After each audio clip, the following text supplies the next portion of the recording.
India आप कह लीजिए अकेला देश है that has not surrendered in front of the US. और इजरायली मीडिया में आज के समय यही लिखा जा रहा है कि इसको कहते हैं नेशनल ऑनर, कि कंट्री का ऑनर होना चाहिए और इस ऑनर को मानना चाहिए as a strategic asset. India कोई छोटा बिलांद भर का यूरोप का देश नहीं है जिसके लोग आपको डैडी डैडी करके बोले। इजरायली मीडिया में आज के समय आप देखोगे भारत का बहुत मेंशन किया जा रहा है और खुलकर इजराइल के ही जो वरिष्ठ पत्रकार हैं ये लिख रहे हैं। यहां पे आप देख पाएंगे जेरूसलम पोस्ट का आर्टिकल मैं आपको दिखा रहा हूं।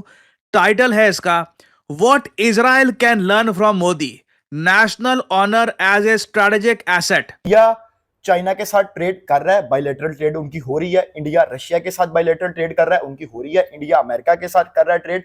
तो मेरे ख्याल से इंडिया किसी भी ग्रुप के अंदर वाजिया तौर पर नहीं जाएगा और दूसरे की मुखालफत नहीं करेगा, बल्कि वो अपने मुफादात को मद्देनजर रखते हुए सबके साथ ट्रेड करेगा और कोशिश करेगा कि किसी ना किसी तरीके से सबके साथ बना के रखी जाए। इजराइल मोदी से क्या सीख सकता है? इसमें लिखा गया, मोदी ने अमेरिका के अभूतपूर्व हमलों का सामना किया लेकिन कभी जल्दबाजी में माफी नहीं मांगी। उन्होंने राष्ट्रीय सम्मान की रक्षा करते हुए अमेरिका को जोरदार जवाब दिया। दुनिया को यह साफ संदेश दिया गया कि भारत किसी का अधीनस्थ नहीं है। मोदी ने तो तुमसे बात करनी नहीं, तो तुम ही ऐसा पॉजिटिव मैसेज दो ताकि वो खुद तुम्हें रिप्लाई करने पर मजबूर हो जाए। और आज वो मोदी ने कर दिया, क्योंकि मोदी उसकी बात को सीरियस नहीं ले रहा था। उसने कितने इंटरव्यूज दिए, उसने कितने ट्वीट्स बता दी, लेकिन मोदी बिल्कुल चुप था, खामोश था, क्योंकि हर चीज़ का जवाब देना मुनासिब नहीं होता। इंसान को वो आंसर देना चाहिए जिससे उसकी कंट्री के लोग उसको अप्रिशिएट करें। और आज हर तरफ दोबारा इंडिया की वाह वाह हो रही है, पहले भी हो रही थी, अब भी हो रही है। और मैं ये बोलूँगी इसमें इंडिया को तो कहीं फ़ायदा नहीं है, लेकिन हाँ यूएसए में जो ट्रम्प की एक इमेज बनी थी ना,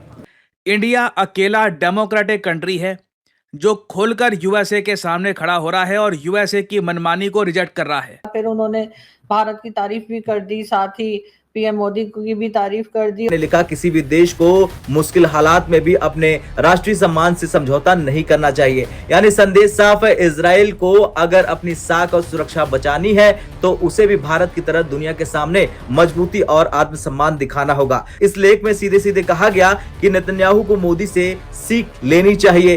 भारत ने दिखा दिया कि बड़ा देश वही है जो दबाव में नहीं टूटते। मोदी ने दुनिया को बता दिया कि आत्मसम्मान कोई लग्जरी नहीं बल्कि रणनीतिक संपत्ति है। नेतन्याहू की मुश्किल यह है कि वे अक्सर अमेरिकी दबाव के आगे झुकते हैं, जबकि मोदी का मॉडल कहता है कि चाहे अमेरिका हो या कोई और ताकतवर देश, भारत अपने फैसले खुद करेगा। इस पूरी खबर का संदेश साफ है, अंतर्राष्ट्रीय राजनीति में झुकने से कोई देश बड़ा नहीं होता। सम्मान और मजबूती ही सबसे बड़ी रणनीति है। मोदी की बात करें तो वो सारे काम कर रहे होते हैं, लेकिन वो दुनिया को बता नहीं रहे होते। वो सारा होमवर्क अपना कंप्लीट करते हैं। हाँ, अब उनको लगा था कि यार मुझे कहना चाहिए, उन्होंने कह दिया।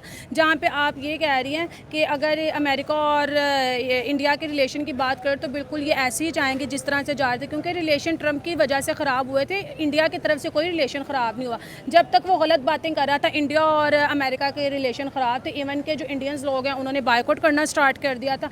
और मुझे लगता है उस बायकॉट की वजह से जो अमेरिकन है उनको बहुत ज़्यादा नुकसान उठाना पड़ा है। वो बेशक वो मीडिया पे ना बोलें, लेकिन कुछ चीज़ें होती हैं, अगर वो बोल देते तो मे भी इससे अमेरिका की कहीं ना कहीं इंसल्ट होती। तो इस वजह से भी उन्होंने वो कुछ चीज़ें छुपाई हैं। अगर ट्रम्प अपनी बातों से वापस फिर सकता है तो इसका मतलब है कि अमेरिका को इंडिया की ज़रूरत है। यहाँ पे मैं ये नहीं बोलूँगी इंडिया को अमेरिका की ज़रूरत है, अमेरिका को इंडिया की ज़रूरत है।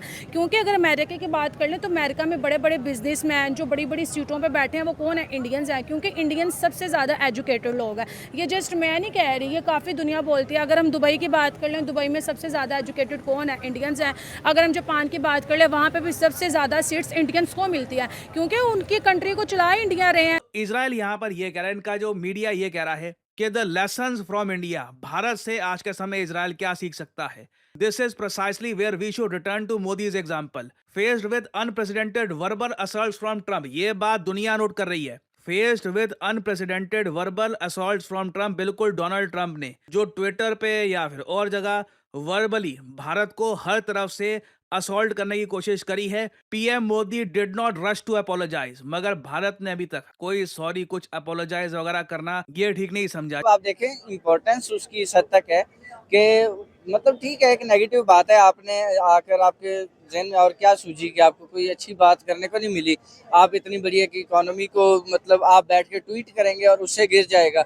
इंडिया के पीछे वैसे ही पूरी दुनिया पड़ी हुई है इस वक्त उसकी, कि जब पैसे की पावर किसी की दूसरे की पावर को कम करने पे आ जाती है ना, तो फिर वो अपनी फुल फोर्स लगा देता है कि आप कहीं उसके बराबर आके ना खड़े हो जाएं। ठीक है, अमेरिका अपनी फुल फोर्स लगा रहा है कि इंडिया जो है वो तीसरे नंबर पे ना आए। ठीक है, उसकी रीजन क्या है कि इंडिया आज तीसरे नंबर पे पहुंचेगा जर्मनी और जापान को हराते हुए, कल को वो अमेरिका को आंख दिखाएगा। ठीक है, वो कहेगा मैं नंबर 1 बनना है। ठीक है, इंडिया 2027 में नंबर 3 पे पहुंच जाता है, वो टारगेट सेट कर लेगा 35 में हमने नंबर 1 बनना है। तब अमेरिका के पास कुछ नहीं होगा करने के लिए। क्यों? एक ऑलरेडी एक स्टैब्लिश पावर जो होगी वो इंडिया के पास मौजूद होगी और वो मोमेंटम मौजूद होगा। अमेरिका और भारत के संबंध हाल के महीने में गहरे तनाव से गुजर रहे हैं। डोनाल्ड ट्रंप और उनके सलाहकार लगातार भारत के खिलाफ हमलावर रुख अपनाए हुए हैं। बीते महीने के आखिर में अमेरिका ने भारतीय सामानों को आयात पर 50% का भारतीय टैरिफ लगा दिया, जो एशिया में किसी भी देश पर सबसे ज़्यादा है। राष्ट्रपति डोनाल्ड ट्रंप ने लगातार भारत के खिलाफ टिप्पणी की। उन्होंने रूस और भारत की अर्थव्यवस्था को डेड इकोनॉमी कहा। पीटर नवारो जैसे उनके करीबी ने ना तो और भी तीखे हमले की, बल्कि नवारो ने यूक्रेन युद्ध को मोदी का युद्ध कहा। अमेरिकी वाणिज्य मंत्री ने तो यह तक कह दिया कि भारत माफ़ी मांगेगा, लेकिन असल बात है कि भारत ने रूसी तेल खरीद रोकने से साफ इनकार कर दिया। भारत ने खुलकर ट्रंप के दावे को खारिज कर दिया और कहा अमेरिका न भारत पाकिस्तान युद्ध विराम में कोई भूमिका अदा नहीं की थी।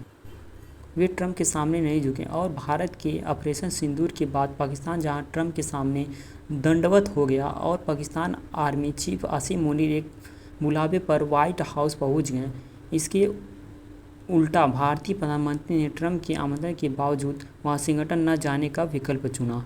इस बीच एक जर्मन अखबार ने दावा किया भारतीय प्रधानमंत्री से इस बात करने के लिए डोनाल्ड ट्रंप ने 4 बार फ़ोन किया, लेकिन पीएम मोदी इसे अस्वीकार कर दिया।